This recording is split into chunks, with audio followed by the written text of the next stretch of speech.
സൗദിയിൽ തണുപ്പ് തുടരുമെന്ന് ദേശീയ കാലാവസ്ഥാ കേന്ദ്രം. വടക്കൻ അതിർത്തി പ്രദേശങ്ങളിൽ മഞ്ഞുവീഴ്ചയ്ക്കും താപനില 0 ഡിഗ്രിയിലേക്ക് താഴാനും സാധ്യതയുണ്ട്. മധ്യകിഴക്കൻ പ്രവിശ്യകളിൽ അനുഭവപ്പെട്ടുവരുന്ന ശീതക്കാറ്റ് വാരാന്ത്യം വരെ നീളുമെന്നും കാലാവസ്ഥാ കേന്ദ്രം അറിയിച്ചു. സൗദിയിൽ തണുപ്പ് വീണ്ടും ശക്തമാകുമെന്ന മുന്നറിയിപ്പുമായി ദേശീയ കാലാവസ്ഥാ കേന്ദ്രം. വരും ദിവസങ്ങളിൽ താപനില വീണ്ടും കുറഞ്ഞേക്കും. വടക്കൻ അതിർത്തി പ്രദേശങ്ങളിലാണ് കൂടുതൽ തണുപ്പനുഭവപ്പെടാൻ സാധ്യതയുള്ളത്. തരീഫിൽ ഇന്ന് താപനില 2 ഡിഗ്രിയിലേക്ക് താണു. വരും ദിവസങ്ങളിൽ ഇത് 0 ഡിഗ്രിയിലേക്ക് താഴാൻ സാധ്യതയുള്ളതായും കാലാവസ്ഥാ കേന്ദ്രം വ്യക്തമാക്കി. മഞ്ഞുവീഴ്ചയും ഇവിടങ്ങളിൽ അനുഭവപ്പെട്ടു വരുന്നുണ്ട്.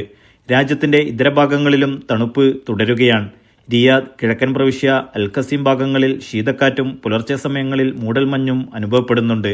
ഇത് വാരാന്ത്യം വരെ തുടരുമെന്നും ആവശ്യമായ മുൻകരുതലുകൾ സ്വീകരിക്കണമെന്നും അധികൃതർ മുന്നറിയിപ്പ് നൽകി. Media 1 Dammam.